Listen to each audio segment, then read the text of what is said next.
Monseñor Bernardo Herrera Restrepo. Era el más importante miembro del clero de entonces, que fue la persona que orientó a los candidatos conservadores desde 1910 hasta 1926.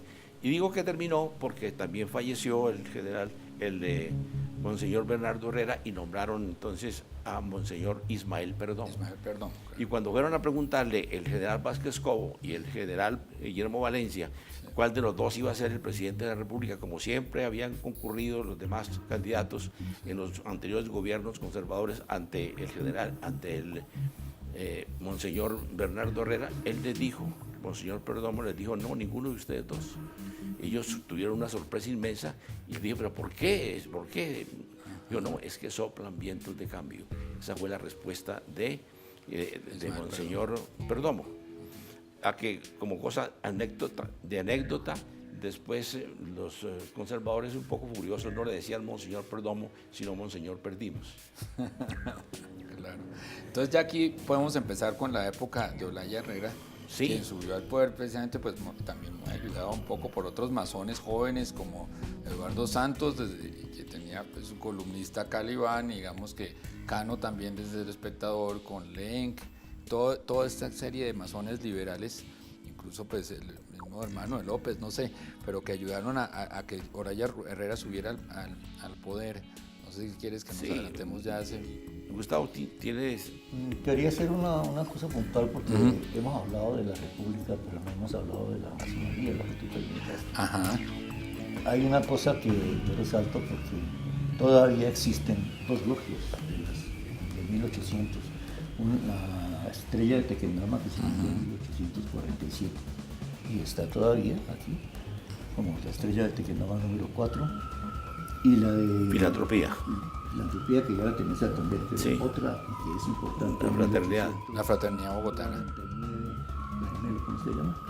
La fraternidad. No, Propagadores de la Luz. Propagadores de la Luz. Esa se fundó en 1849, entre 49 y 51, y todavía existen.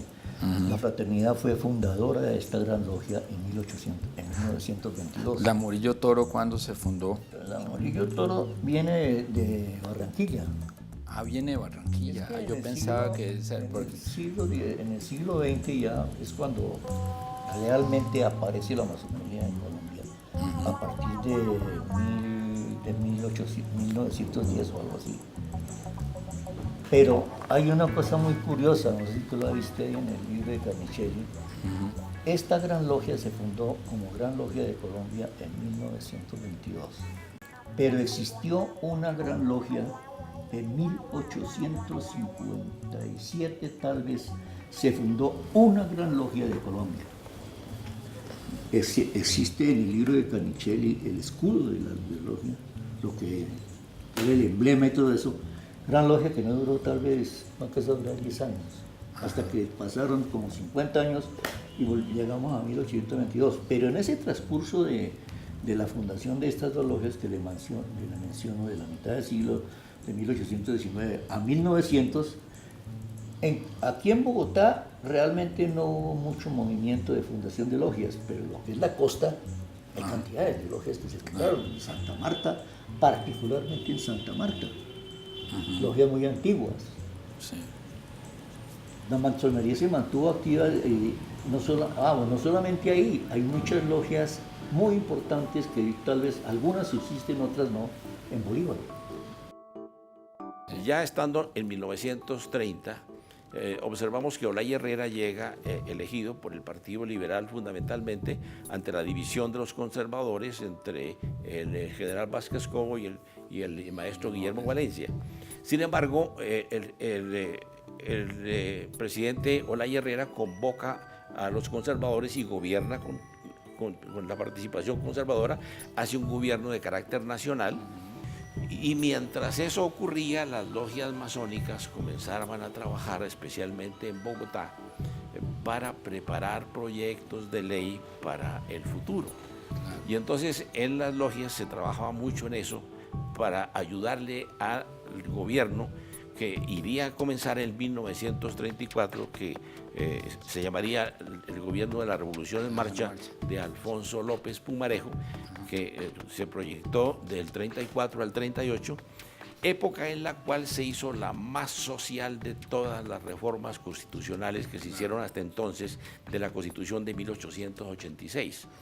Y allí hubo una participación muy importante por parte de las logias masónicas dándole proyectos de ley. Por ejemplo, le hablo de Adán Arriaga Andrade, que fue una persona sumamente importante, que fue gran maestro, que fue un gran abogado laboralista, que fue un gran político del Partido Liberal, y él contribuyó a la gran reforma para que la clase obrera, que ya venía perfilándose desde 1926, a partir de alguna pequeña incipiente formación industrial que tenía el país, tuvo un poco de mejor soporte a través de la creación del sindicalismo, del respeto a la clase obrera, la utilización de la clase obrera, de buscar la jornada laboral, de darle las garantías que se necesitan a la persona para que no tuviéramos lo que antes ocurría, el arrendamiento de la persona como tal en su fuerza de trabajo, sino el arrendamiento,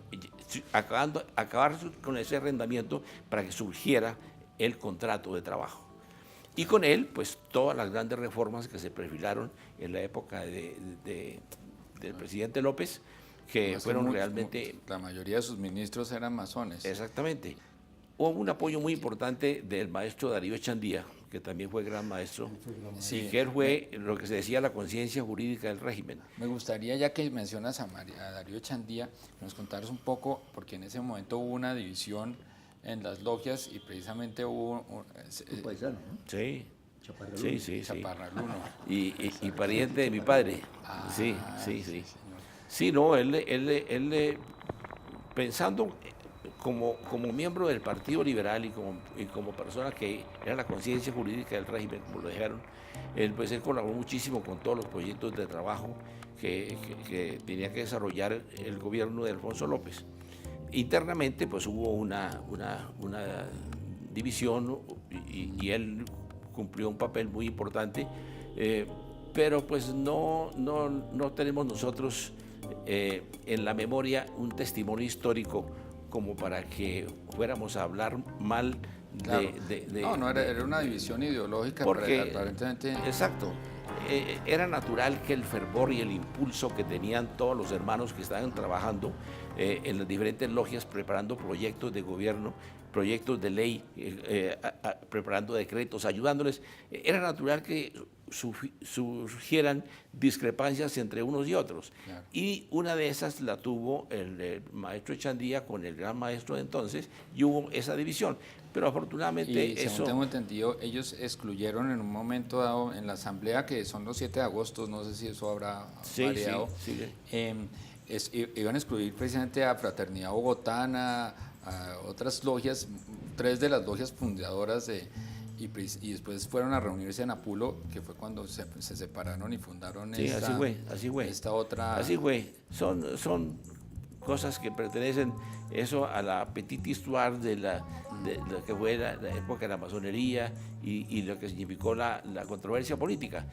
Pero pues eso no lo traemos nosotros como una memoria histórica fundamental, porque el tiempo se encargó después de enderezar todas las cosas. Claro. Y la memoria del maestro Echandía y la memoria de muchos de los que lo acompañaron en esa actitud insurgente, pues también quedó respetada con el tiempo y todas las cosas, en la medida en que se fueron atemperando las cosas y decantando todas las emociones que estaban antes en movimiento.